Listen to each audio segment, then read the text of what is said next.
Hi. Okay, let's see if I can do this. There we go.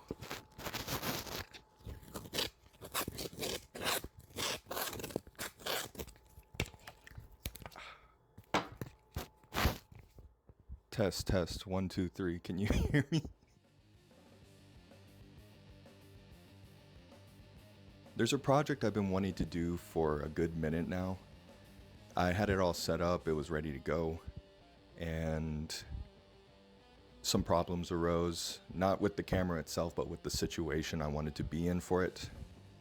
That camera I wanted to use is the 4x5 Combat Graflex. Now, I wanted to use this at a World War II reenactment. I was going to play the part of the U.S. side because I'm American.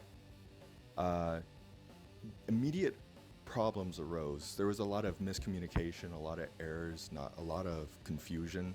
And then to top it all off, the coup de grace was that the event ended up getting canceled due to weather, and that pretty much sealed the fate on that project.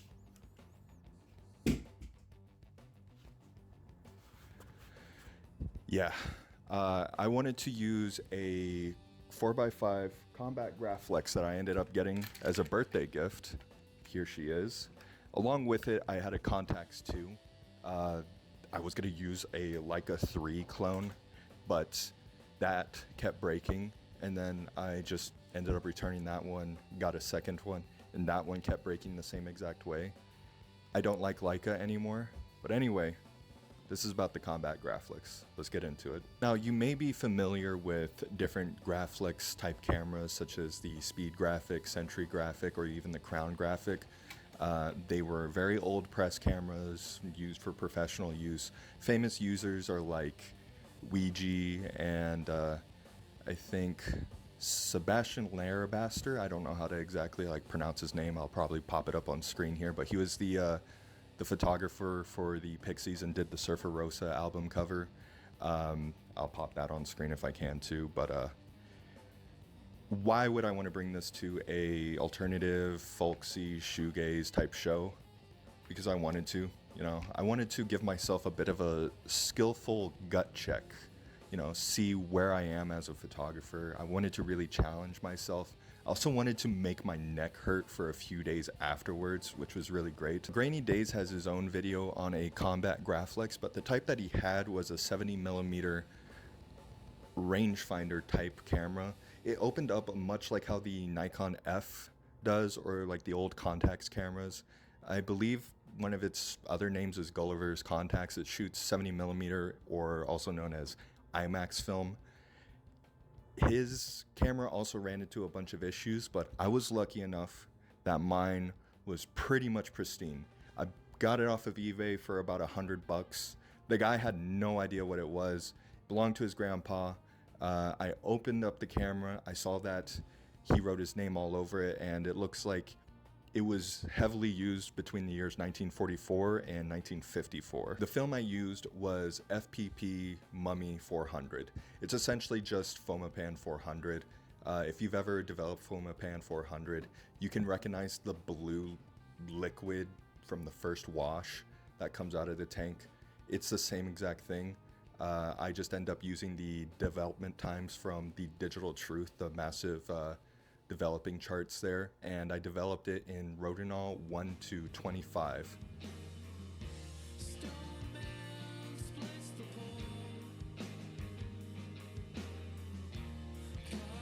The first band I took a picture of was Goalpost. They're very familiar with me, I'm familiar with them.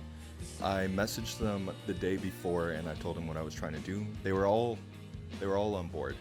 I walk up to the place, it's called Cups of Art over in Toledo, Ohio, and they wanted to take a photo all together in the back room where all the bands put all their gear, just for safekeeping while the show's going on.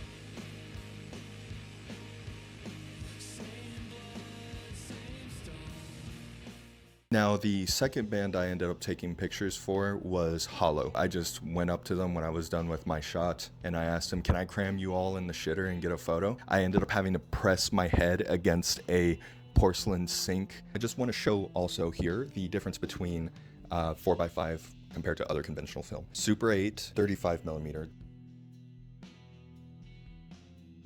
Here's IMAX film right next to it.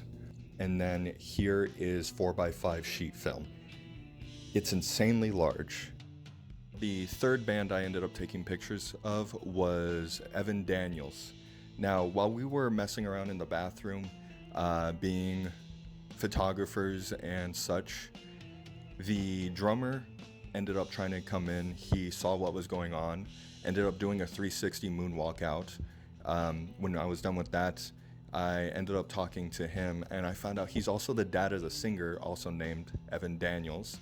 And I asked him, hey, I have this old World War II camera. Do you want a picture with your son with it? He was absolutely happy. He was on board. Everyone, reoccurring theme, everyone was absolutely on board with getting their picture taken with this camera. Probably one of my favorite things about the camera is just everyone's reaction to it. So we step outside. I get to talk to Evan Daniels himself. I tell him, here's this nice white industrial looking background with cinder blocks. I wanted to go for a normal, more traditional type old-fashioned photo of a father and son. The photo went okay. There was some drying issues. I don't know what caused that. I'll do more research on what caused that. And he ended up blinking during the photo, which, going through his Instagram, seeing how his music is, I find that completely fine. He just seems like a really awkward guy. That's his charm. He's the type of guy that blinks during photos. The more I used this camera, the more it became apparent that what I was using it for wasn't really its intended design. I don't think a small to medium-sized venue was the intended use of a 4x5 Combat Graflex. It feels more like a point and shoot. I use zone focusing. I set it at f/22. I set the focus at 15 feet. Pretty much anything from 10 feet to infinity is going to be in focus, as long as I meter everything properly, and hopefully the picture will turn out.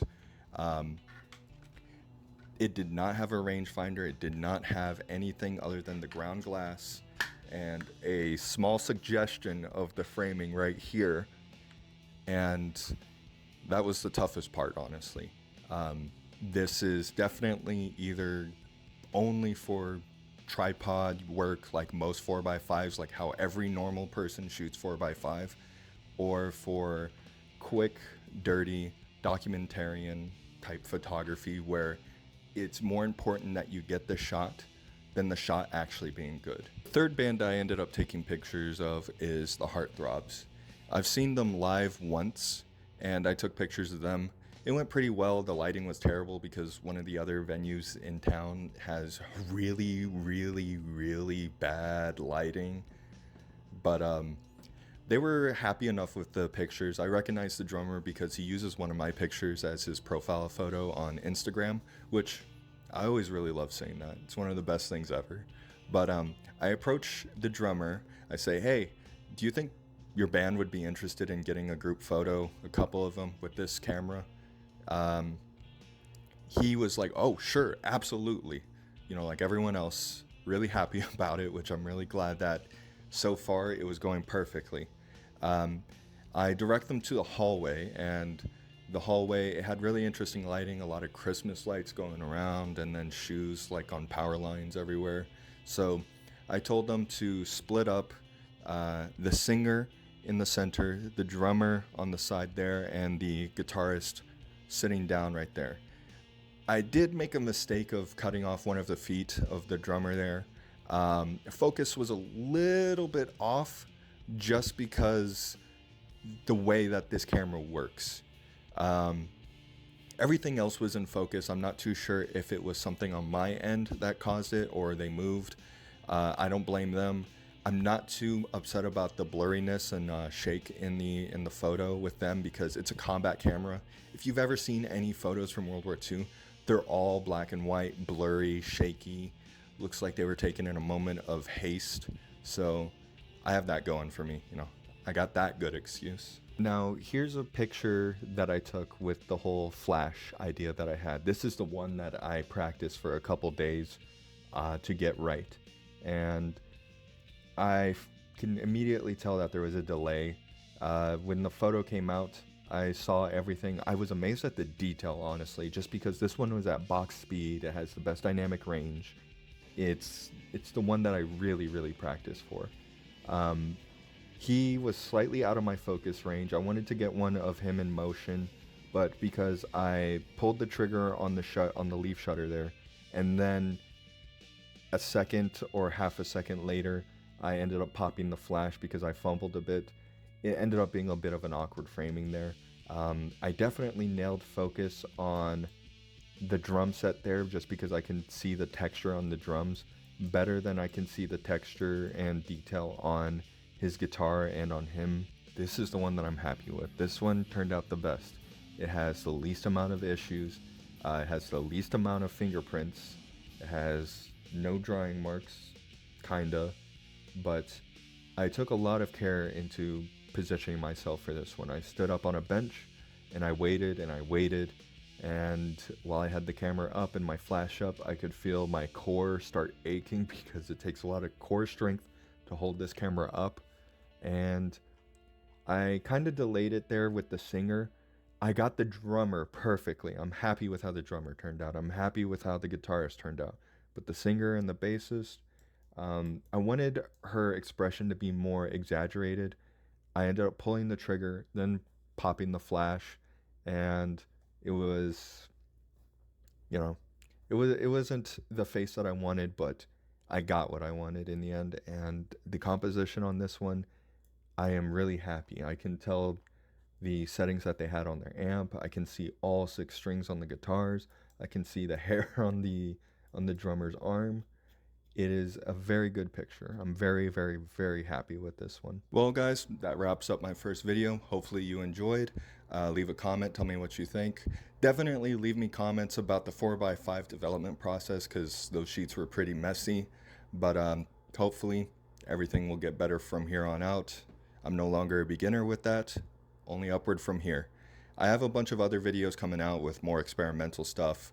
My next video is going to be about invisible infrared flash.